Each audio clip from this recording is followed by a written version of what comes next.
Good afternoon. This is Kenya News Alert. I welcome you to Sema Show. Today is on the 24th of March 2024.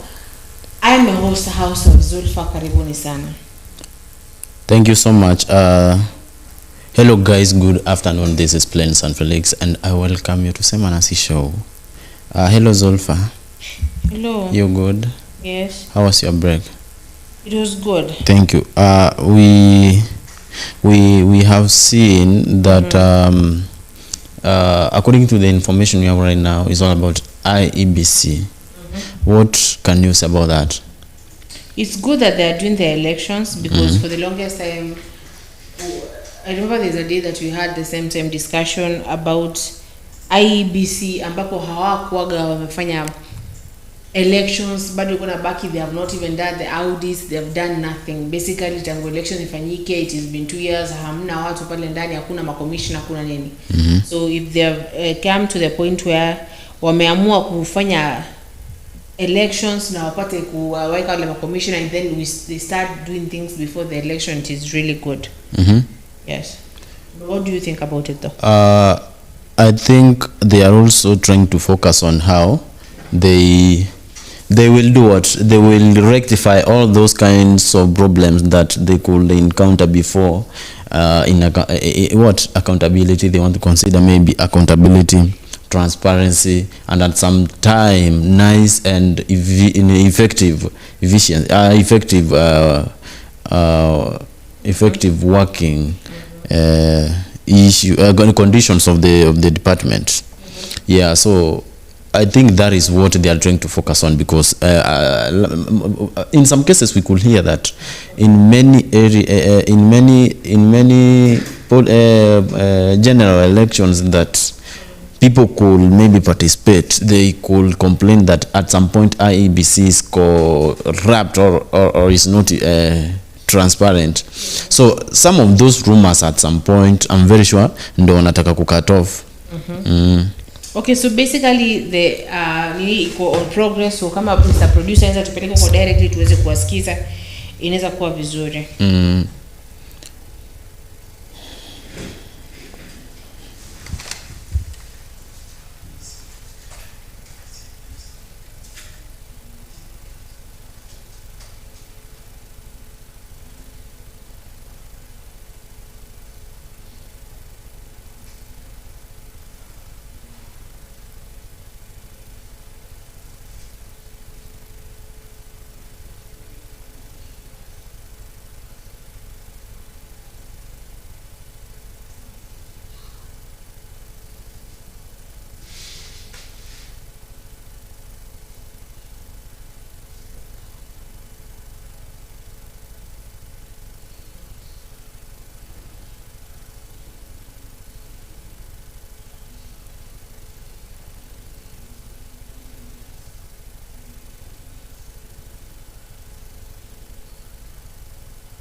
So media, I can see some of you very keen fixing your camera on our documents.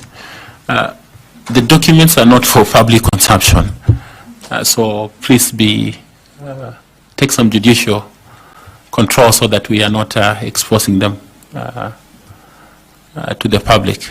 It's the interview, not the documents. At this point, I want to ask you to again give us some time. Please, we thank you for doing this for us. Give us some time so that we can finish our processes together. Please do so quickly. So turn off, please turn off, don't leave your mics on. Just turn off your cameras, your mics.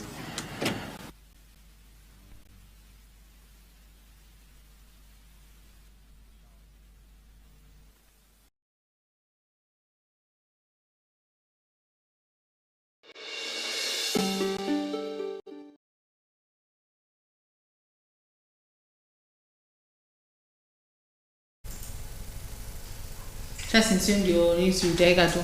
Ile vitu ameiweka maana anaweka ndo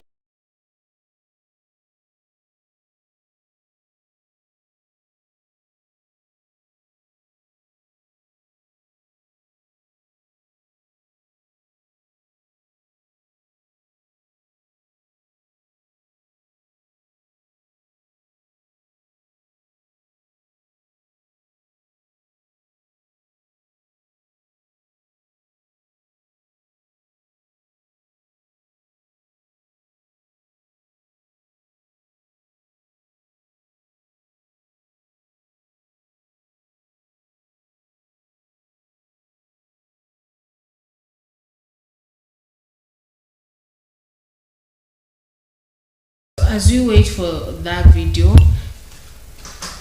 for the producer to search for that video, basically that is what is going on. Kuna hiyo election ambayo we've been waiting for the longest of times. Tuweze kujua who is going to be elected. Recently we did lose, but alikuwa amesha retire Bwana Chebukati juzi. He was a retired one. Just a moment, there's something that I'm looking for, niweze kuwasomea kuhusu that as we wait for the producer.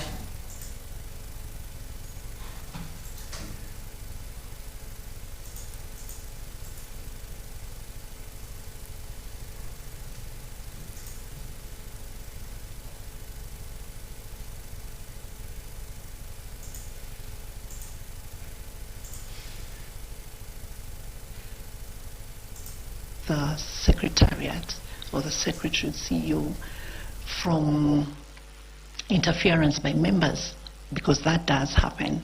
And so if the secretary is exposed and doesn't have the protection of the chair, it then begins to compromise services, and it begins to affect work. It's also the responsibility of the chair to make sure that there is compliance with all the principles of governance. We have the Mongozo governance framework that guides all public institutions, and having worked with that document, it gives an advantage to be able to manage the commission well. A chair has to have high emotional intelligence, which is a skill that I have, so that you know what to do at the right time. You know how to deal with emotions of other people.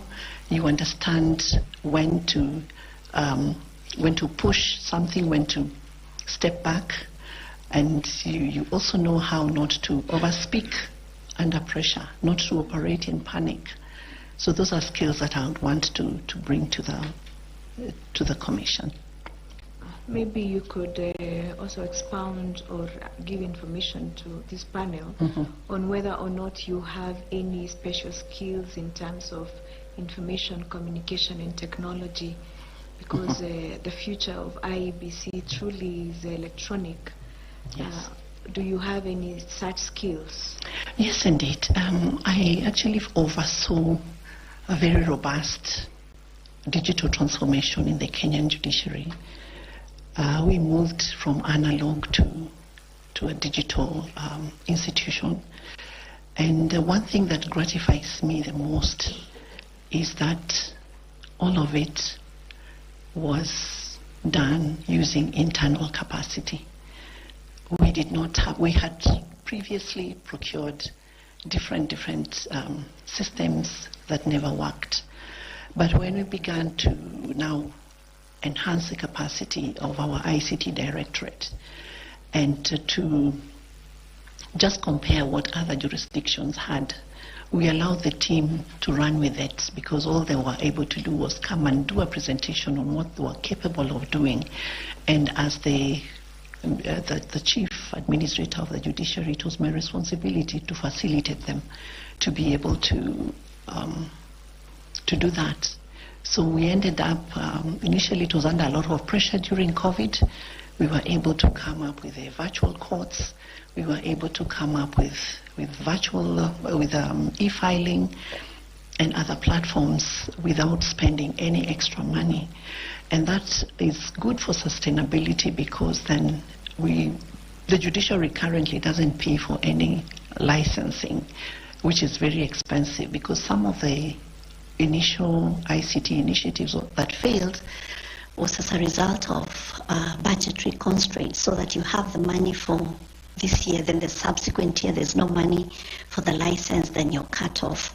So that is a thing of the past, and that has continued to develop and to grow, and I don't see why this thing cannot happen in the IEBC, considering that ICT is one of the main cost drivers in the running of an election. Yes, thank you. Yeah, thank you very much. Thank you, Chair. Just a bit more follow-up. As a CRJ, you talked about running the judiciary day to day. What are those competencies that you needed to have to do that? Just briefly. Briefly? Yeah. Okay. You needed to have managerial skills. You needed to have communication skills. You have to be able to communicate, because there's so many things happening at the same time with very many different stakeholders. There's communication to go to the lawyers, there's communication to go to the court users committees, to the NCJ, to the Witness Protection Agency. So communication was very, very important. And because of the high pressure, the nature of the work, just taking an example of during the elections period, when there's so many petitions being filed post-election, you have to have resilience, you have to be able to put in many hours, just hard work. You have to be able to guide, you have to be able to rally people around an issue so that you move together. You have to have very good coordination skills so that you know what every court is doing at any given time. You have to know what they need at any given time. You have to make sure that they're provided. You have to have very good financial management skills. You have to be able to ensure that procurements are done on time, there are no delays. Sometimes we had difficulties when budgets were released late, but then there would always have to be a way of doing things in such a manner that services are not interfered with, are not stopped. Again, we had to have it was important for us to know what the public feels about our services. So it was about reaching out through the court users committees, through our customer surveys, just to be able to know what is it that people want, what are we doing wrong, how can we do it better. So those are some of the skills that we had to put to use. Fair enough. Thank you very much. I would like to ask Madam Karo Kituku to ask some questions, kindly. Thank you so much, Chairman. Honorable Monday, if you are appointed the chairperson of the IBC, your knowledge of the law and the legal systems that governs the IBC will be critical in offering the strategic leadership, direction and guidance to the Commission. As you may know, Parliament is required to enact various laws that give operationalization to the various segments of the IBC mandate. One of those laws could be the referendum law, the financing of campaigns law, the boundaries delimitation laws, just to mention a few. However, those laws have not been enacted to date. What do you perceive that to be, and how does that interfere or present challenges to the operations of the IBC, the failure to enact those laws? Indeed, the failure to enact laws to operationalize the IEBC should be a concern to all of us. For example, on the issue of the referendum mentioned, currently we do not have a framework for conducting a referendum, so that if we needed to have one today, then there will be a challenge. How do you do it? How do you even frame the referendum question?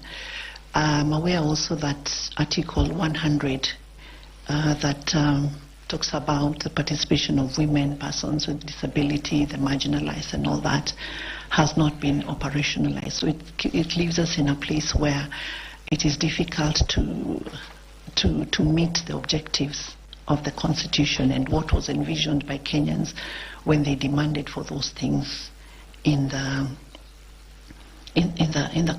making of the Constitution. I'm also aware that the IEBC has attempted to seek advisory opinions on some of these matters. For example, where we have delay in the issue of boundaries delimitation. So what happens? The Supreme Court has also delayed in giving that, meaning that then there is no clarity on how we move in terms of conducting the boundaries delimitation. The Campaign Financing Bill Act was stopped by the court for certain reasons. It was a good law, according to me, that would have helped us to decommercialize campaigns and elections. It would have helped us to be more accountable, more transparent in the sources of funding when it comes to elections. But there is a conservatory order that is still there since 2017, and I think that issue needs to be resolved. And some of these issues can be resolved just by reaching out and having continuous engagements with the different stakeholders.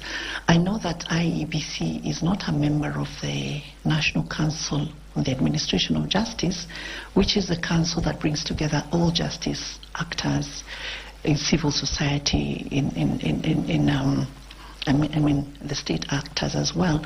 But IEBC was actually co-opted as a member of the National Council.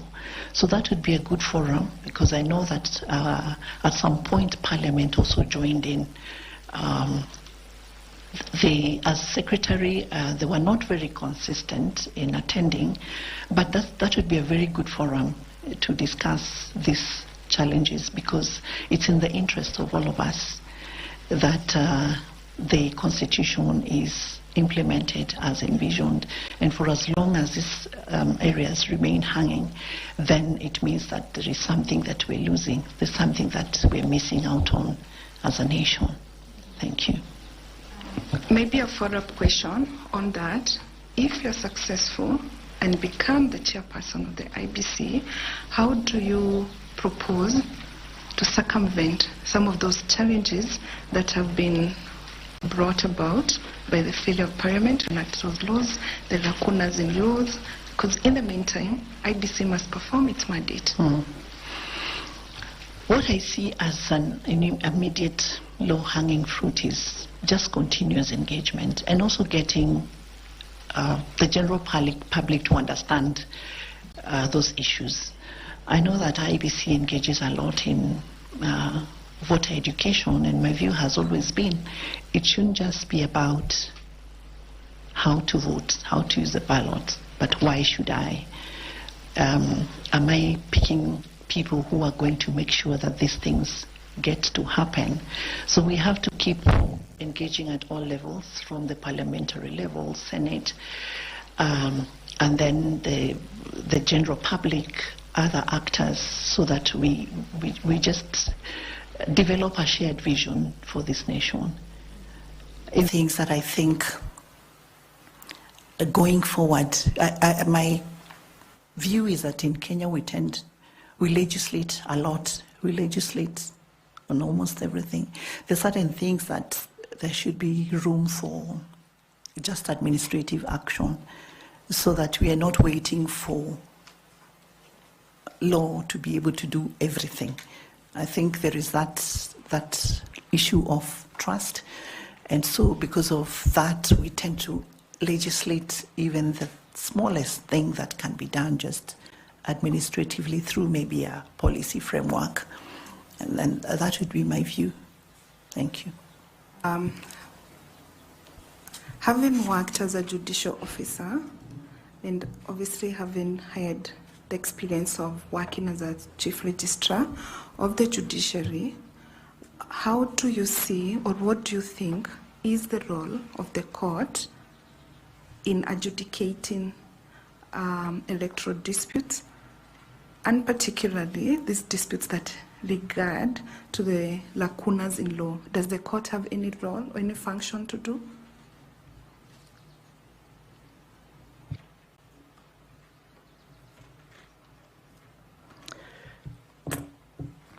Okay, where there is, I'll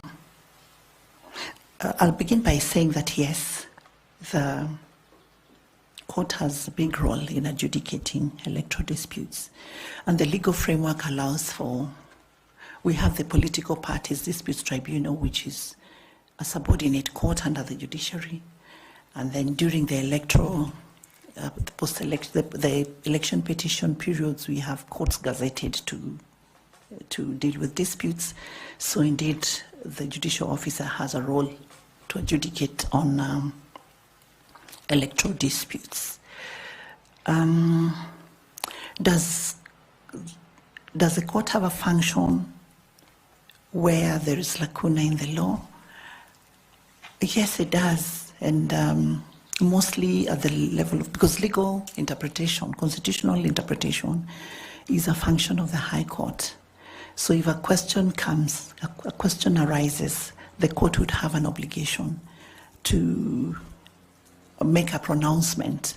There is law that is called judgment law. I think the law can make a pronouncement that can guide. I know that the Supreme Court has dealt with a few advice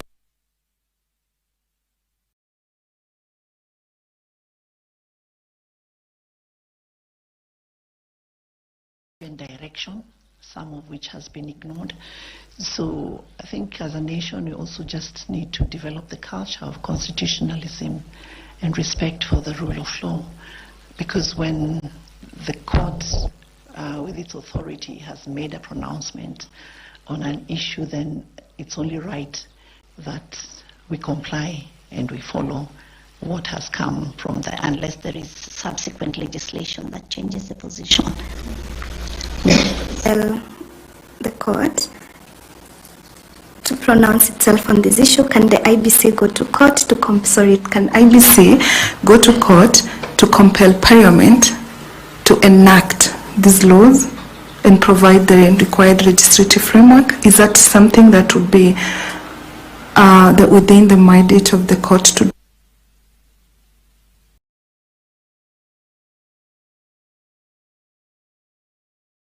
Ideal for I.E.B.C to do so. I.E.B.C compelling Parliament to legislate. I think I.E.B.C can go to court and ask for anything. My only doubt is whether it would be the right way, the right path, because I believe more in engaging with the lawmakers, taking into account the view that if the lawmakers are hesitant to legislate on a particular thing, because we know that the courts have also pronounced themselves on certain issues that Parliament has still not done. So we also don't want, even as you consider that as an option, you don't want to go through a process of that nature in futility. So I would still prefer the engagement, negotiation process as opposed to an order which might be in vain. But yes, indeed, the court can pronounce itself and say, indeed, this law has to be passed because the Constitution says so. Yes. Thank you, Chair. Given that during your time at the judiciary, there were constant complaints about inadequate funding. Yes, I engaged a lot with the members, especially of the Justice and Legal Affairs Committee, and the members of the Budget and Appropriation Committee. And when I joined the judiciary, the budget was about 16 billion. When I left, we were at about 23. It was still way below our resource requirement, but progressively it was increasing annually. So we have to just keep at it, because the option is not to push for it and remain with nothing. So we kept engaging both informally and formally. During the budget discussion processes, we'll prepare our resource requirements very well and explain the justifications for all those requirements. And we'd constantly compare the budgetary allocation for Parliament, which only operates in Nairobi, with the judiciary that has about 140 court stations across the nation.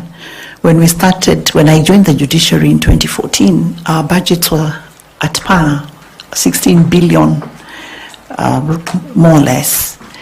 And within 5 years, Parliament had double the budget of the judiciary.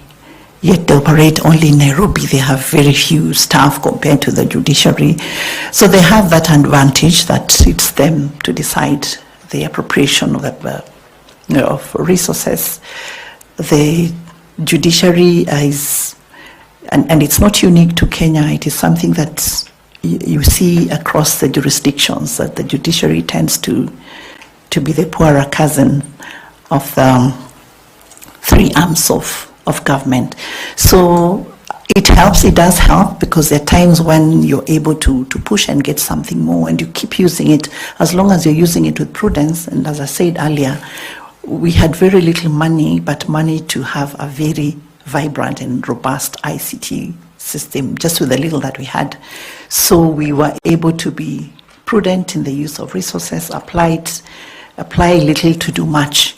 So if you don't have enough resources, then it's about how do you apply it to maximize on what you have. Thank you, Chair. Thank you very much. Appreciated. I would like to ask Madam Dr. Koki to ask you some questions. Thank you very much, Chair. Good morning again, Honorable Amadi, and welcome to this interview session. It's not really an interview session, we're having a conversation, a dialogue. You spoke a little bit about over legislation. When you spoke, you said that some things can be addressed by administrative action and so on. We notice, however, that since the promulgation of the 2010 Constitution and the elections that have been held under the Constitution, we have seen every one of them, the validity of the election of the President has been questioned and therefore has been challenged in the Supreme Court. And after every decision of the Supreme Court, we have seen recommendations of reforms that are required, legal reforms that are required to be done in relation to the process of elections by the IEBC. And we have actually also seen from the strategic plan of the IEBC 2020-2024, they identified over legislation as a challenge for them. Yet, we have seen this happening each time. So I wanted to ask you two small related questions. The first one was, in what areas would you say there has been specifically over legislation?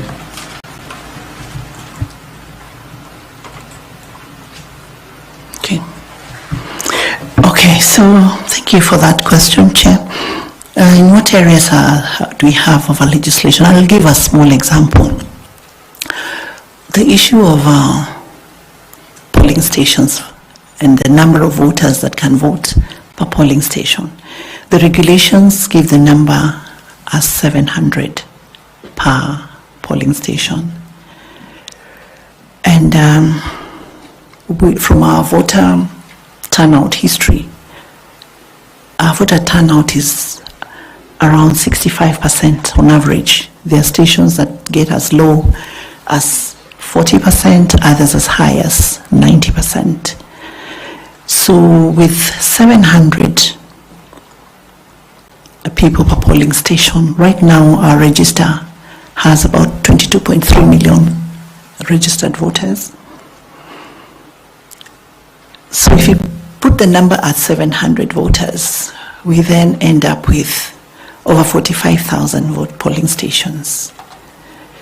If this was dealt with administratively, so that maybe you can decide that you increase the number to say 1,000 per polling station.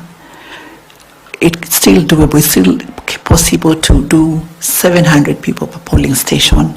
If 700 turn up, if 600 turn up, you can still manage them within the day. The effect of that would be to reduce the polling stations to 22,000. Meaning you're then reducing the cost, the logistical inputs, the transport, the security, the temporary staff, the ballot boxes. You reduce to be commensurate with a reduced number of polling stations. But now when the hands of the IEBC are tied to that number, then you double the budget. And we know that we're trying to save on resources. We are always talking about austerity measures. We have legislation also on technology, which is a good thing.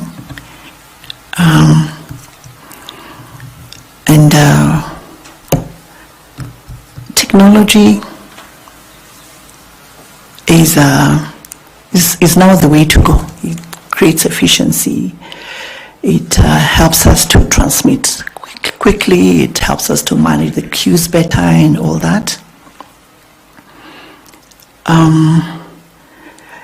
So it shouldn't be too prescriptive, because then there should be allowance for innovation, because technology keeps changing. It changes very fast. In fact, I don't like it because the in thing is always on its way out.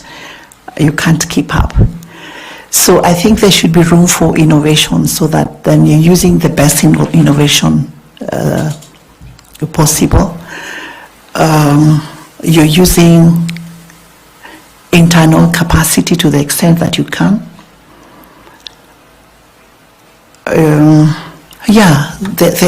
are areas like those that really can just be done administratively without being too prescriptive. Thank you very much. The second question related to that is you have spoken about those things that can be done administratively. I would like to ask you to tell the panel what proposals would you have and at what stage? Proposals for the specific areas that need to be addressed administratively? Yes. And at what stage? Okay. One of the committees of the I.E.B.C is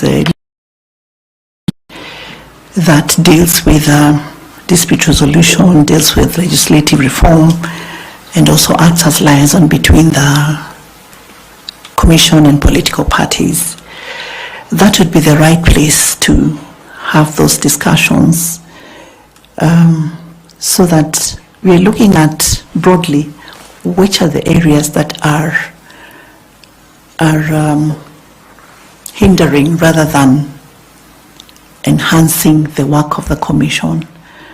Map out those areas and then give a proposal, prepare a proposal for legislative reform.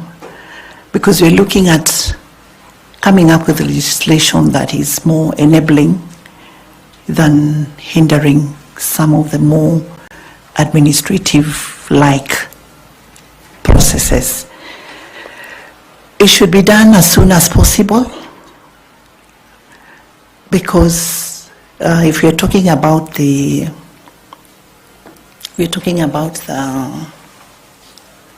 elections of 2027, the time is very short.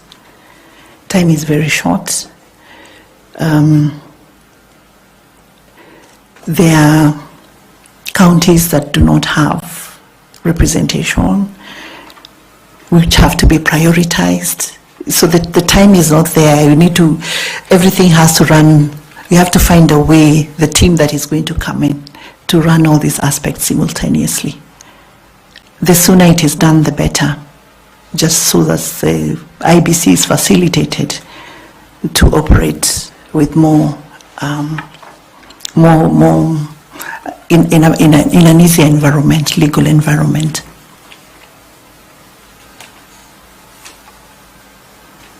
Thank you very much, Honorable Amadi, and thank you, Chair. Madam Amadi, whereas it is maybe helpful to take administrative so that we don't over legislate. For instance, in the matter you raised of the polling stations, whereas that may be better for the pocket of the taxpayers, how will that be counterproductive for the voter? Thank you, Chair. That would be counterproductive if the IEBC did not take into account the sparsely populated areas. It would be counterproductive where the IEBC did not take into account the very densely populated areas.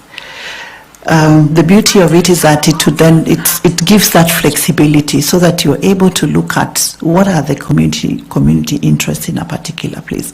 How are the roads? Where is the farthest or the nearest administrative center? So as long as all these issues are taken into account, it would be okay. But if they were ignored for whatever reason, if the IEBC is not strategic about mapping out the polling areas, the polling centers, that can be counterproductive. Thank you. Tanui, FCPA, please kindly ask your questions. Thank you, Chair. Let me start by acknowledging that I have interacted with Honorable Amadi in my course of duty. So I want that to be on record. Madam Amadi, you've been at the Judiciary. Yes. And also the GSC. Kindly confirm to me and this panel, were GSC commissioners full-time or part-time? They were part-time. All of them were part-time? All of them. And confirm also that you are the accounting officer for the Judiciary and also for the GSC. That's correct. Thank you. Now, you will be transitioning from having been accounting officer for those two institutions, and you will be a chair of a commission that has full-time commissioners. And secondly, the former chair of I.E.B.C, Isaac Hassan, he did observe in his book that in a commission where there is dual executive structure with a chairperson and also an accounting officer, he did indicate that there is always a risk of a chairperson getting the blame for the failures of the institution, and likewise for the CEO. Given your transition from being an accounting officer, now you will be a chair of a full-time commission. How will your experience as an accounting officer help, given the challenges that I.E.B.C has had in the past? How will you transition? Thank you. Thank you, Chair. Yes, indeed, I have been Secretary to the Judicial Service Commission under 3 Chief Justices. And your question reminds me of the challenge that we had at the level of Chief Justice, who is also Chair of the Commission. Because remember, the Chief Justice, as head of the Judiciary, also reports to the JAC. Because at the JAC is the boss, much as the Chief Justice is the chair. And in the Judiciary, they are the institutional head. So sometimes there was a problem in terms of balancing the duality of those two roles. As I said earlier, I served under 3 Chief Justices and just looked at how they managed themselves. At what point, the challenge was always, at what point do I put my foot down as head of the judiciary? At what point is this now a commission issue? Because sometimes there tended to be that overlap. Where, for example, the Chief Justice has a particular view on an issue that's affecting the judiciary, and the Commission has a different view. It's something that kept playing out. So what we did, one of the things I did earlier in my time at the judiciary was to develop a Judicial Service Commission charter, which clarified rules, indicating how far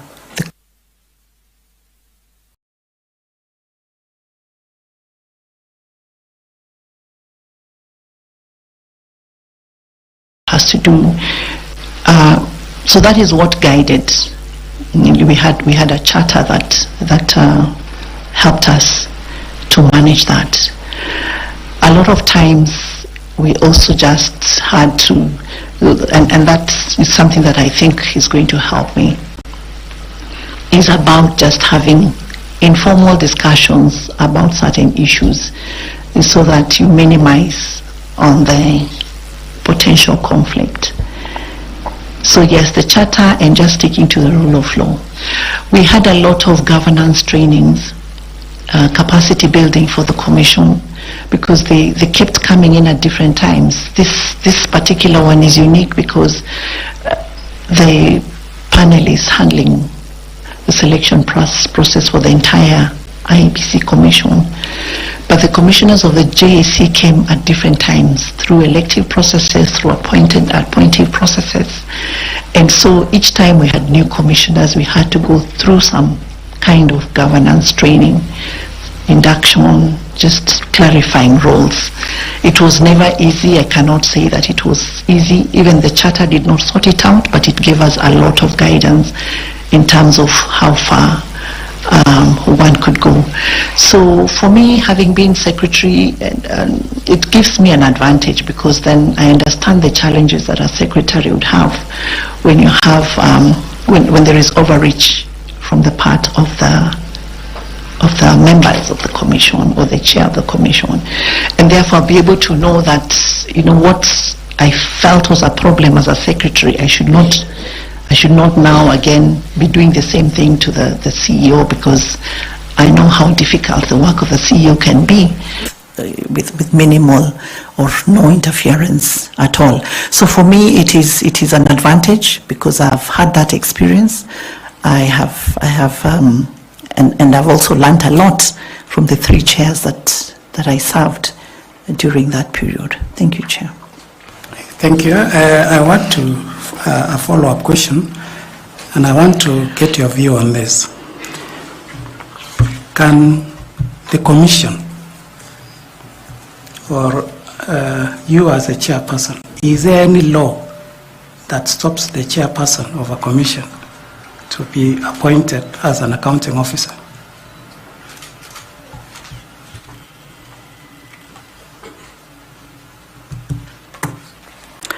I'm not aware of any law. It's more because the appointment of accounting officers is technically by the CS National Treasury. It's not by the institution, so that you are appointed to serve in an institution, but the formal appointment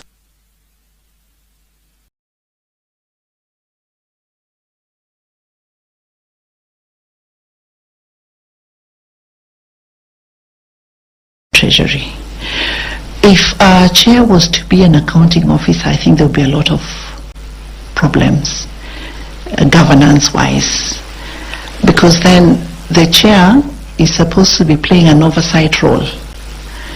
So if the chair is again the accounting officer, there's obviously conflict there it will be difficult to say audit the institution, because remember, the internal auditor reports directly to the chair, to the commission, not to the CEO. So if the chair is then again the accounting officer, there is a problem there. So I'm not aware of the law any law that stops that, but I know that it doesn't. It would be a huge governance problem, to be problematic in any institution. Okay, thank you, Chair. Thank you. Mr. Misati, you have, please do ask some questions. Thanks so much, Chair. Honorable Madi, you are aware, and it is in public knowledge, that in some instances we have had the Secretariat, the CEO of please speak closer to the mic so that the Secretariat, who have had a very stormy relationship with the chair or the commissioners, and in some instances we have had others who have had a very cordial relationship. Would you term it a personality issue or an institutional structure issue from where you sit? And given an opportunity, would you be able to make any changes, or you want to maintain the status quo? Thanks. Thank you, Chair. There are several reasons that cause tension between chair and secretary, or the commission and the secretary. One could actually be just personality differences. If the two cannot agree because they're just different in their nature, right there's a problem. The other issue could be overreach, where the secretary feels that the chair is trying to interfere, and they are trying to stand their ground, and there is no there is no understanding between the two. Sometimes there is just institutional dysfunction where things are not properly structured, and so when things are not properly structured, there is a lack of clarity. It causes a problem. But there is a way of dealing with that. One of the ways is, first of all, for people to understand their respective roles, and if there is a set of rules or a charter to guide that, better still. It is also important that because the chair is the leader, it is the chair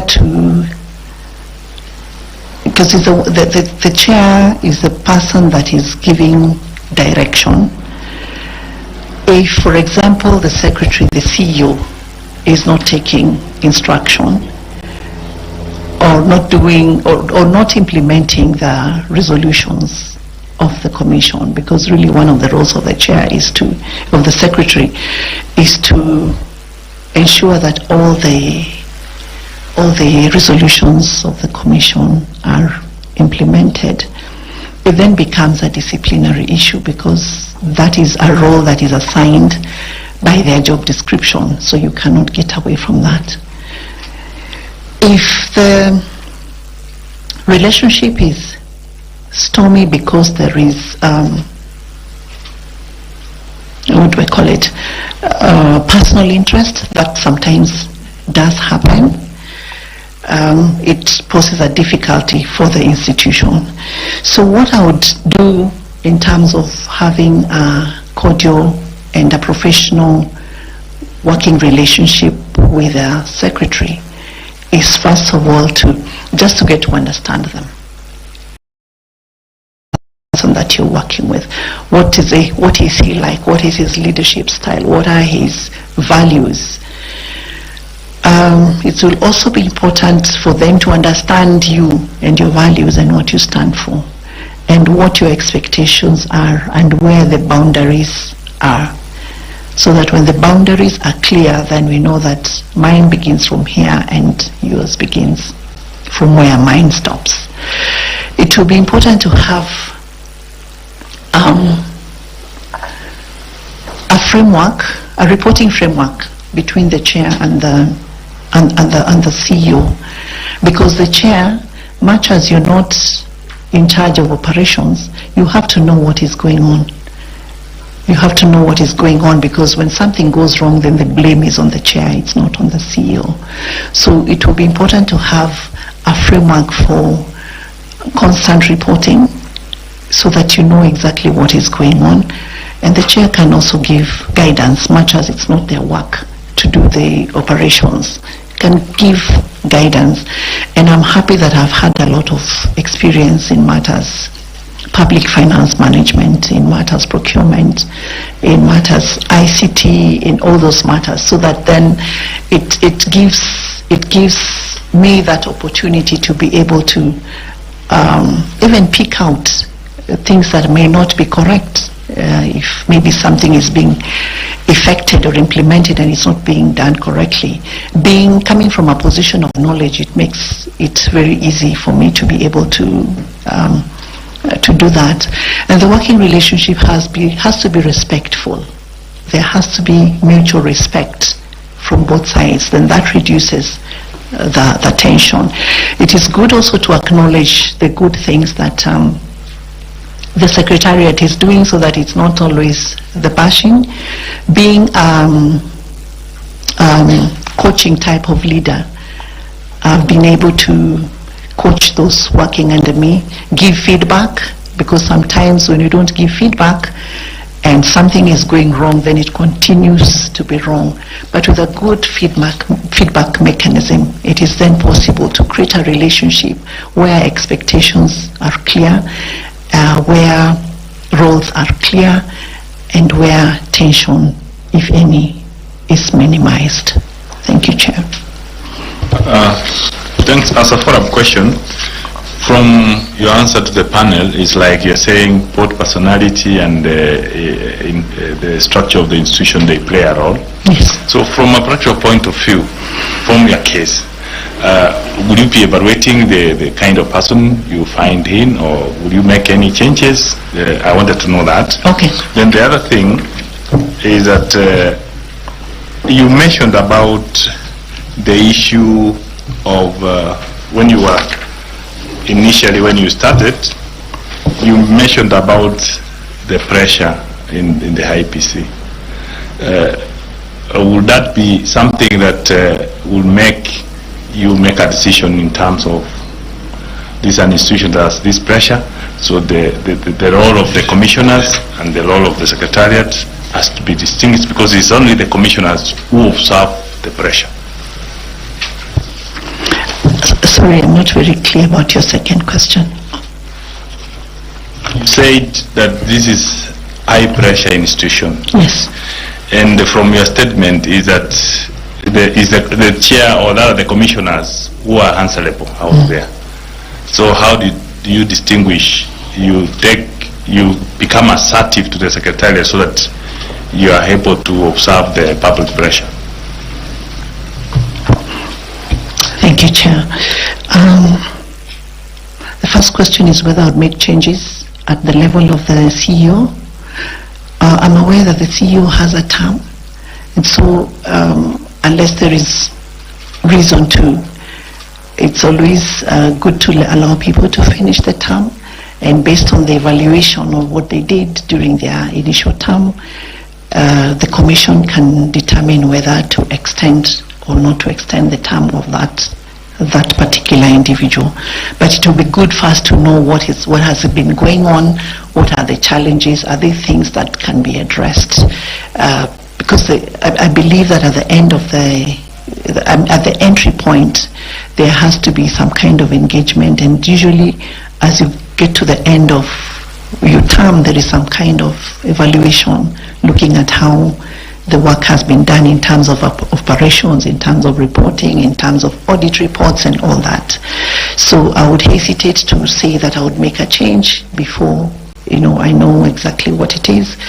But my view would be that whoever is in office ought to run their term if there is nothing really compelling. And then the new commission now will determine what they want to do in terms of progressing forward. Yes, the Commission is the one that gets pressure when there is problems at the level of the whatever operational issues. If there's a problem with the electoral process at any stage, the pressure is on the Commission, not on the Secretariat. And that is why the Commission has to exercise its oversight role in a very structured way, in a strong way. There has to be certain minimum expectations from the CEO, the things that the CEO must do and report to the Commission, so that if there was a meeting and the minutes are there and the directions that were given at the next meeting, are the matters arising, the CEO should be able to indicate what they have done, not just say it, but also produce the evidence to show what they have done.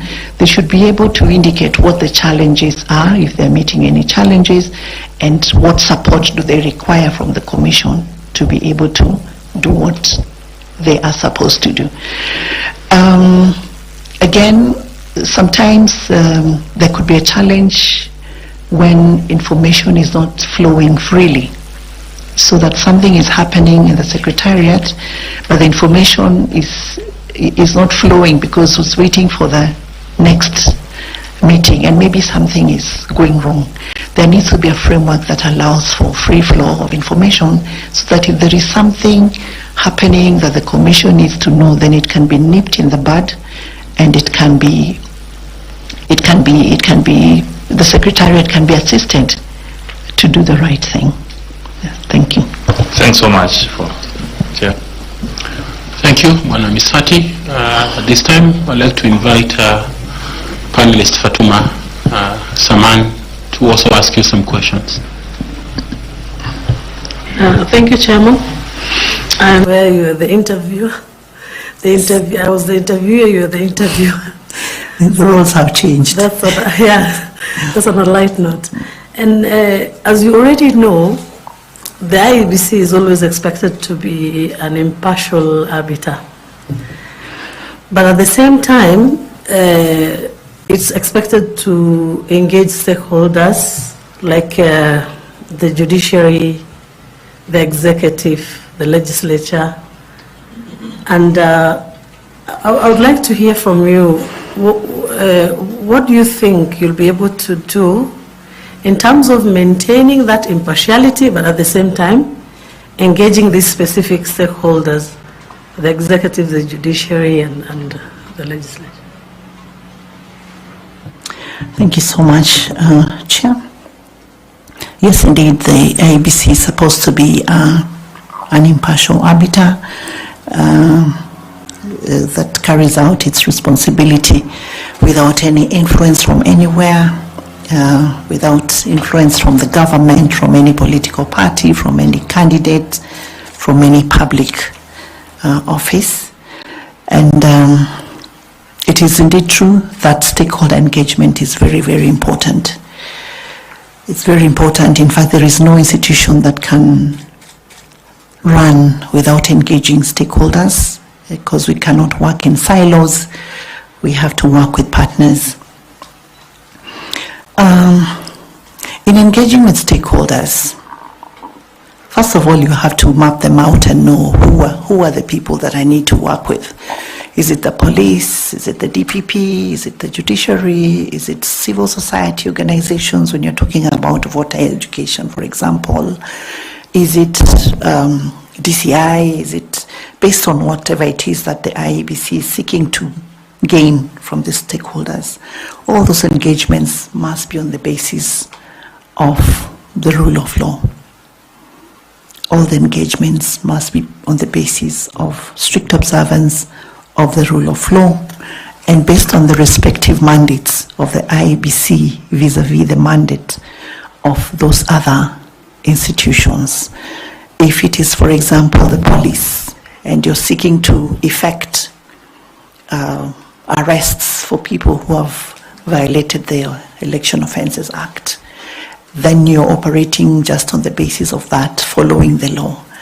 If it is about witness protection, it's the same thing. So engaging stakeholder engagements have to continue, but based on the rule of law. Thank you. On a follow-up question, would you, if you were to consider developing a stakeholder engagement guideline, what are these principles that would guide the stakeholder engagements? Apart from the rule of law, of course, you've mentioned. Okay. There's the issue of common interest. What are we interested in as I.E.B.C. based on the mandates of the other organization or institution? You will also look at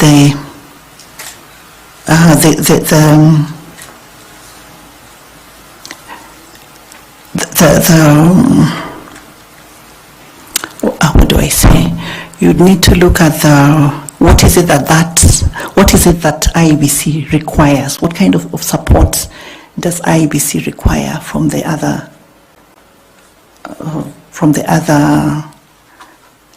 organization? It also has to be based on mutual respect.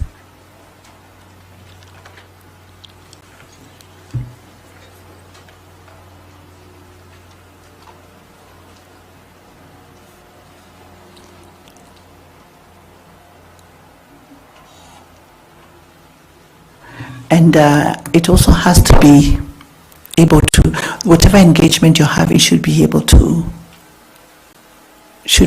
to meet a need of the Commission.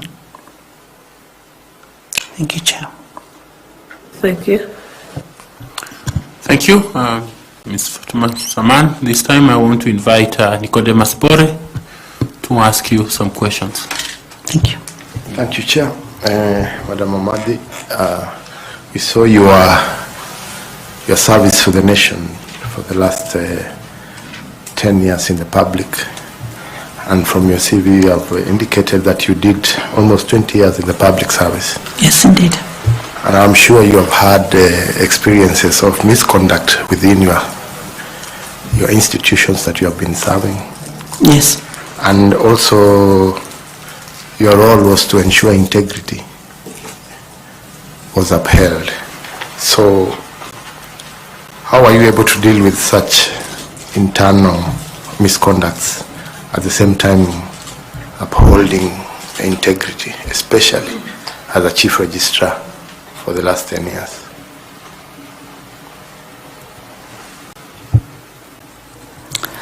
Okay. Yes, we had a lot of challenges with integrity issues in the judiciary.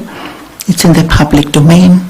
We know that we have very many good judicial officers, but we also have those that disappoint, and it's really a national problem. So some of the integrity issues that we had at all levels, at the judicial level and at the administrative level, included things like allegations of corruption, allegations of bribery, allegations of improper influence, and that's on the judicial level. At the administrative level, there were allegations when it came to matters of favoritism, as an example, in terms of, things like transfer, like, what else? Promotions. There would be those allegations. And so what did we do? In terms of looking at matters integrity, the judiciary created the Office of the Judiciary Ombudsman that would receive complaints from the public or from the internal public, and so the complaints would be processed and sent to the Judicial Service Commission, which has a disciplinary mandate both for staff and the judicial officers and the judges. So complaints would come. There was a complaints manual that we developed to help us process them by way of giving the complainant an opportunity to be heard, and also giving the judicial officer or staff an opportunity to be heard. and then a determination is made. In a few cases, there were people who were let go. In some, there would be a warning or a severe warning, or one would be admonished. So there were different levels of disciplinary outcomes depending on the gravity of the problem. So in terms of upholding integrity, we did customer satisfaction surveys to just have a sense of what people are saying about us. Initially, we got a very low percentage, and the subsequent ones kept getting better and better because we were able now to identify the areas where we were being hit the most and trying to put measures in place to make sure that we try and deal with the issue of upholding integrity. One of the initiatives that we put in place was to have integrity assurance officers in every court station. So every court station had to pick 2 people to be the integrity assurance officers, and we partnered with the I.E.B.C to train them so that then they would know what to look out for and indicate who was doing what. It was still new by the time I left the judiciary, and I hope that it is progressing well. So apart from the Office of the Judiciary Ombudsman, we had the Integrity Assurance Officers, and we also had the Judiciary Leadership Team that then would deal with certain aspects of concerns that were coming from the court stations, especially where there is no report. Because one thing you realize is that many times people will say, court so-and-so is corrupt, but they will rarely come and say, I gave this or I did this, because things are done under the table. So that then it's when it's a matter that is of common notoriety, but you don't really have any evidence, it becomes challenging to deal with it. But again, you can deal with it administratively just by asking the magistrate or the staff to come and tell this is your reputation and you're being watched. And in some situations, it did help. Yeah. As follow-up question, the position you have applied for is of very high public scrutiny. Mm-hmm. And remember, a year ago, before you left office, yes, the High Court issued orders to freeze your personal accounts. Yes. And those of the law firm associated with yourself. Yes. That is Amadi and Associates Advocates in relation to a gold scandal. That's correct. It is alleged that you and other persons who are at the center of the gold scandal defrauded a British citizen of more than $100 million paid to the purchase of 1,500 kilograms of gold. That's correct. Which it is said you were to deliver in exchange for the payment. These are serious allegations. Very. And we wish you to have a chance to explain to the public yes, how this position you have applied for, noting the serious allegations of your involvement in the gold scandal. Yes. And maybe you can have a chance to clear the air. Yes. It is true that there was an order that was issued freezing my accounts, and I agree with you that the allegations are extremely serious. My response is that there was actually no reason for me to be in that case and named as the first respondent, because the firm that is involved, I resigned from it in 2014. And I was very busy in the judiciary. There was no time even to go and, get into any kind of practice. So for me, it was a malicious attack, and which is something that is, when you're in public service, you must be ready for. Public service at certain levels is not for the faint-hearted. So it was an attempt to shake me, an attempt to mudsling my reputation, because I've upheld my integrity.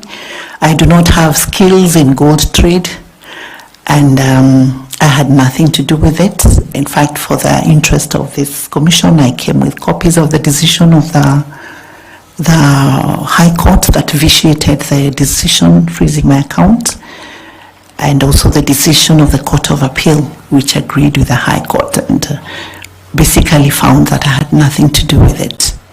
So I have the decisions which I can share with the Secretariat if need be. Thank you. Thank you, Chair. Thank you. You give a copy of that decision to the Secretariat. The gentleman behind you. Yeah. Thank you very much. Thank you very much. Bwana Tanui, FCPA. Oh, sorry, Professor Adams. Professor Adams, sorry about that. Thank you very much, Chair. Madam Amadi, you are seeking to go to a very high voltage position. You have just come from a high voltage institution where you served as the accounting officer under 3 Chief Justices post the 2010 Constitution. And just like where you seek, there have been questions on the judiciary. The position you held, you finished 10 years.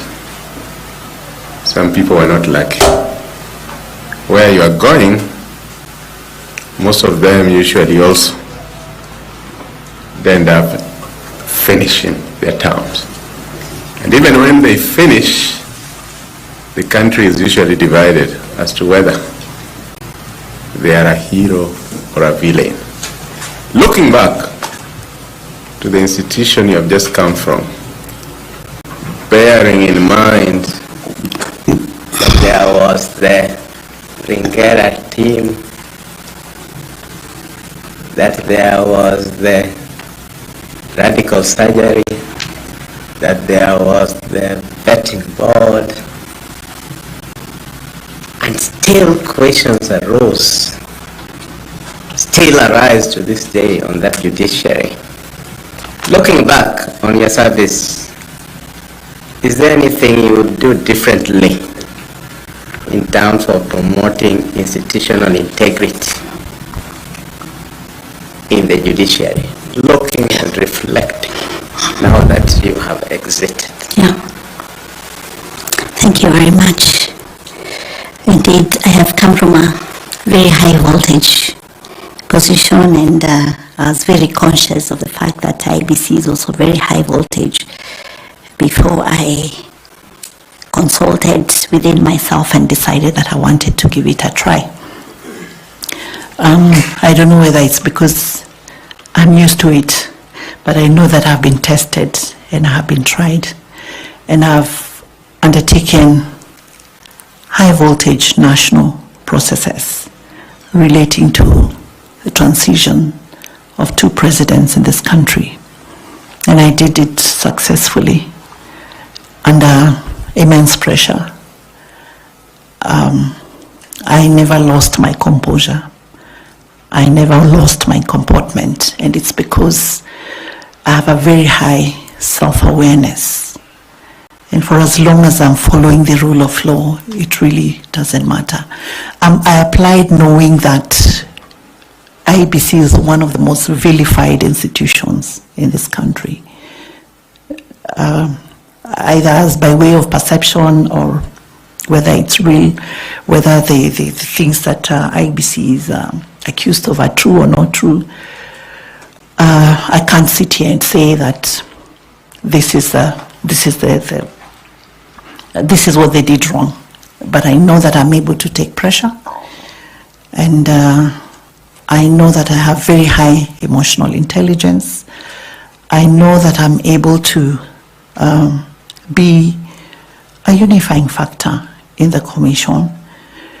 I'm able to reach out because I believe that sometimes what we've seen is there is a lot of problems even at party nomination levels before it comes to the I.E.B.C. And when there is trouble at the nomination level, it is likely to show up at the electoral levels. So my thinking is that constant engagement with the political parties and other players is very important so that there is no suspicion.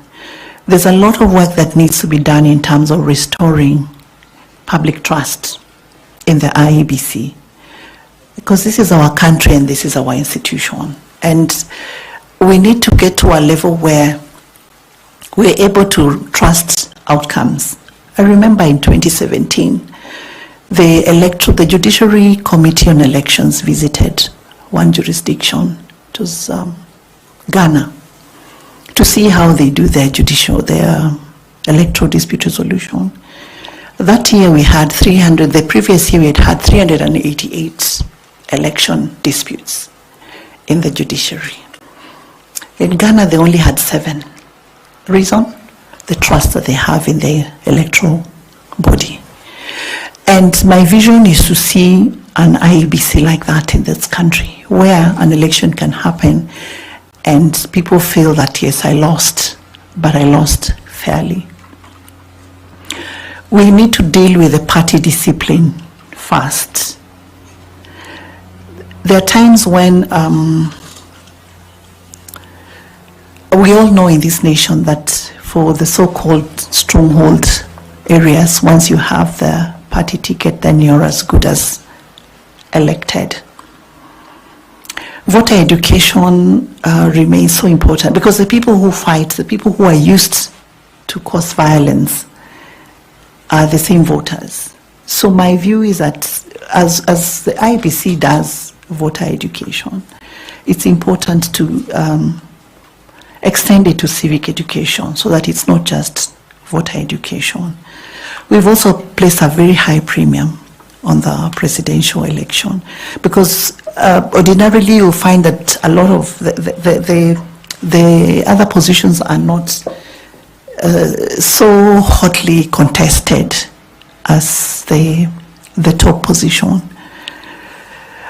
When we talk about technology, the challenge I see is that very few people understand it, how it works. Is there a way through which the IEBC can engage all the stakeholders in looking at what they want in terms of specifications for the digital systems? How do they want it to work? What should it look like? Because when we have very few people who understand the system and the rest of the population doesn't, because the law says that the process should be simple, accurate, verifiable, and all that. But if it's not understood, then it's very difficult to deal with the aspect of suspicion. So my thinking is that all these processes should somehow be accessible for those who want to know, those who want to participate.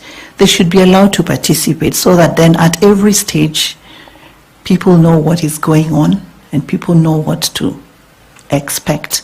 When there is any kind of mystery, any kind of we don't know what is going on, then we are likely to continue on that trajectory. So what I'll try to do is just be more open. I'll try to be more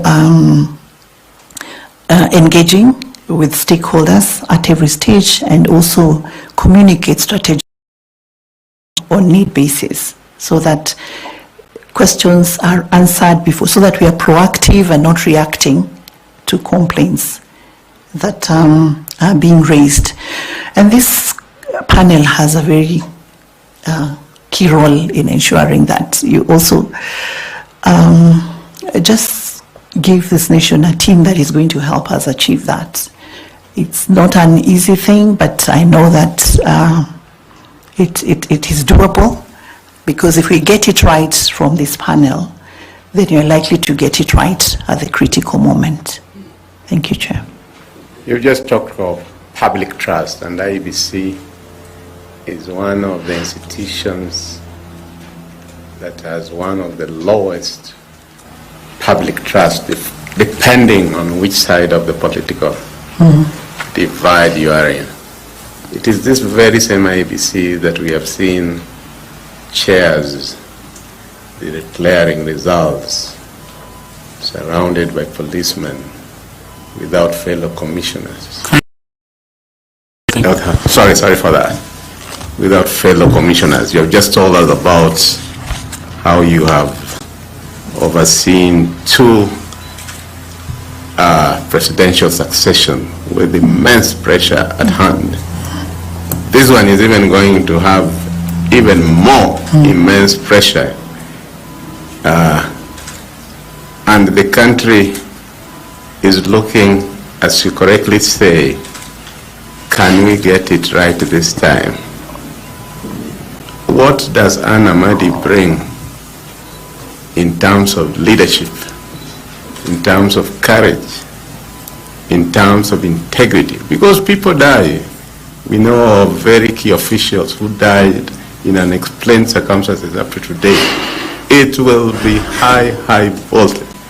What does Anne-Amadi bring that people can look and say, this time round, as you correctly say, we can have an election in which the loser says that all is right, or in which the Supreme Court does not nullify, or in which the Supreme Court listens but doesn't say that irrespective of this and this and this should have been done this way, but because of the security of the nation, we need it. Thank you, Chair. Sorry, you had earlier asked just to compare with what we had done in the judiciary. And remember, when I went to the judiciary in 2014, there was a lot of anxiety and a lot of noise, which I was able to calm. There was a lot of integrity issues which are in the public domain, and which we were able to manage and reduce significantly. If you look at for example, the audit queries we had back then, over 50. By the time I left, we were getting only 5 audit queries, which could be explained. So I bring that, the issue of following the law, keeping people informed, being open, being transparent, and just ensuring that you're moving along with everybody. The issue of pressure, the high pressure, I thought about it, and I'm a very courageous person. I don't look it, but I am. And I believe that if I am able to demonstrate that what has been done is the right thing, it shouldn't matter where the pressure comes from. It shouldn't matter. We have to keep at it, because if we don't sacrifice to occupy that space, then who is it that should? So I've thought about all that, and with my patriotism, I am ready for any eventuality. Should it happen in the way that you have described it, it's very scary, but doable, and I'm ready for it, Chair. Thank you. Thank you, Chair. So where do you draw your strength from? I draw my strength, first of all, I'm a believer, and I always know that if I'm doing the right thing, then I'm guided from high up. I draw my strength from sticking to the truth, what is true, because the truth can never become a lie, and lies can never become true. I draw my strength from my self-awareness. I know how far I'm able to go, and I know where I cannot go. So that is where my strength comes from. Thank you, Chair. Okay, I'll move to FCPA Tanui to ask further questions. Thank you, Chair, and Honorable Amadi. I heard you mention about Ghana, how they have been able to hold successful elections. And I would wish that should you be given this position, you also do a benchmarking. I think in the same Ghana, there are other electoral commissions where the chairperson of the commission has been given executive powers. They are also accounting officer. Okay. Reason being that, and you'll note from our country, there have always been an issue, the roles between the chair and the accounting officer. So there are successful commissions that have actually given those roles. Oh, I didn't know that. Thank you. So just for your information. Thank you. Now, a follow-up question on what Professor Olo has put it is on how would you handle conflicts? You will appreciate that IEBC, there are many actors or stakeholders who would want to control the operations of IEBC. You go to Treasury, they don't give them adequate funding, they delay the funding, it affects their processes. There are other stakeholders who tell them they have no powers to make regulations, despite the fact that they are an independent commission. So there are also cases, and this has been reported in the past, where even staff members of the commission are being alleged that they took partisan roles in the election process. So if you get this position as a chair, how will you work around using your leadership skills and your experience to ensure that all these stakeholders are brought together and that the commission achieves its mandate? Thank you. Thank you, Chair. I'll just give an example of what happened in the run-up to the 2022 elections. There is a framework that was put together which was called multi-agency team or something like that brought together all the agencies. There was Judiciary, there was Police, there was Treasury, there was Ministry of Interior and I.E.B.C. Basically for purposes of just seeing how the I.E.B.C could be supported to be able to conduct a successful election in 2022. And they had several meetings where the I.E.B.C, outside of the normal framework, was able to indicate the kind of support that they needed, the kind of timelines within which they had to do what they needed to do. And there were certain commitments that were made by the various agencies. But I know that at some point, again, I.E.B.C stepped out of that framework for some reason.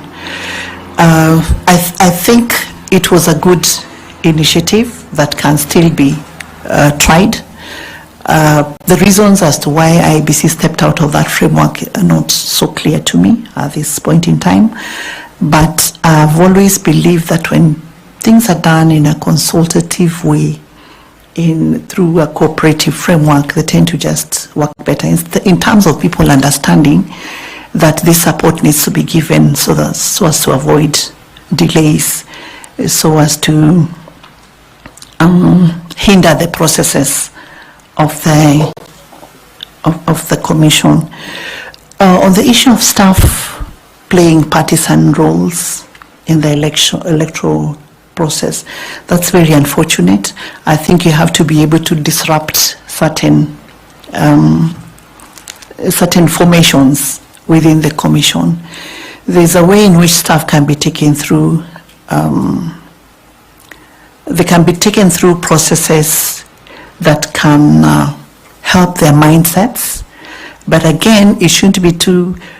Certain administrative interventions can be made to make sure that it's difficult for staff to do to carry out their activities, their duties in a partisan manner.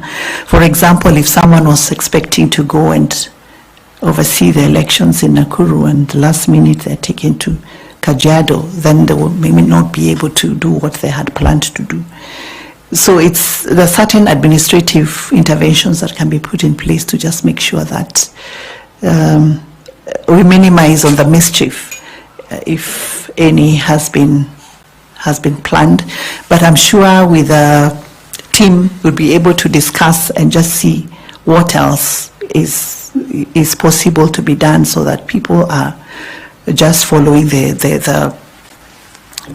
regulations, the rules. I know what we did in the judiciary for most of the things, because when I went there, I found that there were no standard operating procedures, there were no manuals, so we had to prepare a lot of manuals that everybody had to stick to.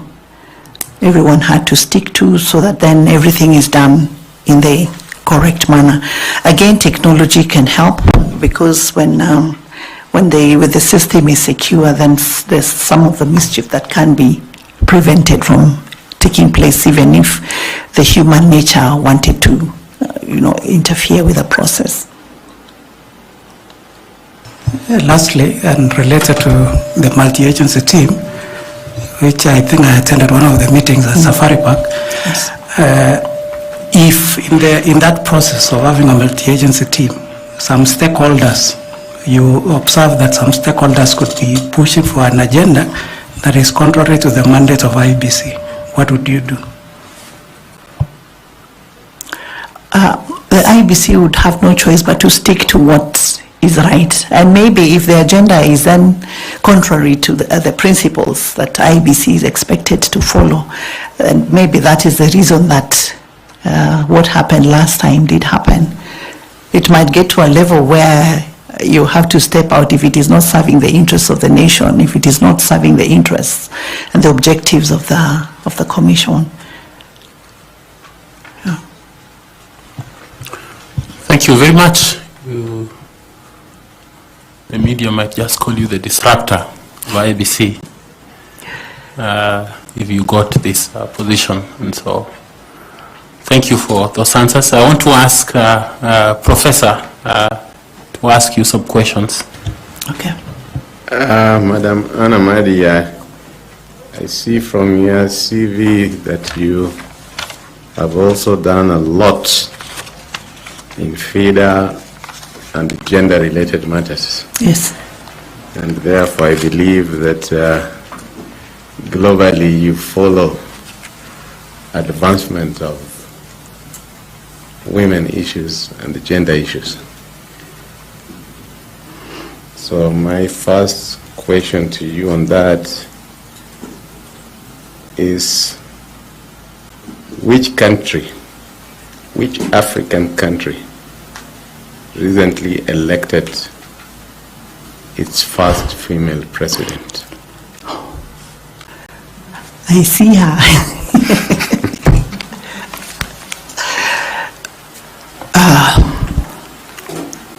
Namibia.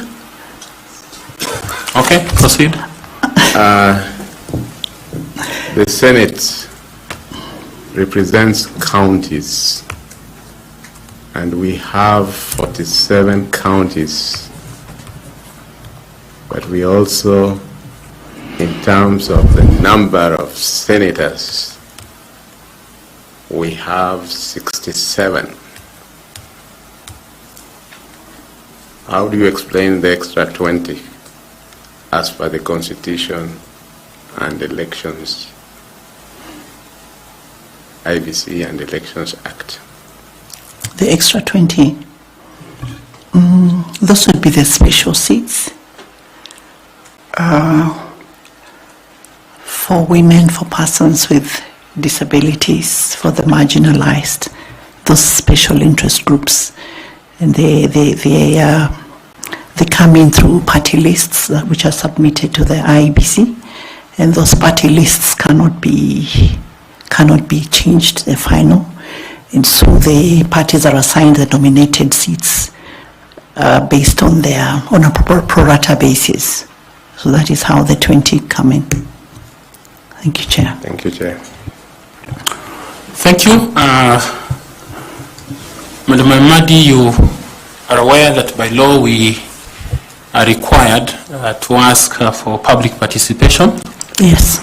On the candidates that we shortlist, but also to do some due diligence around them. So those are the proceedings of one of this matter that has been brought to your attention is a matter through a memorandum.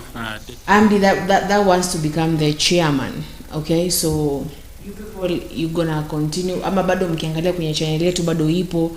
You can continue to watch it from there. We're gonna have to sign off for now, but let us meet here tomorrow saa 2 mpaka saa 4 kwenye Morning Tea Show. I've been your host, House of Zulfa. Felix kidogo ameshikana, but we shall meet here tomorrow. Bye bye.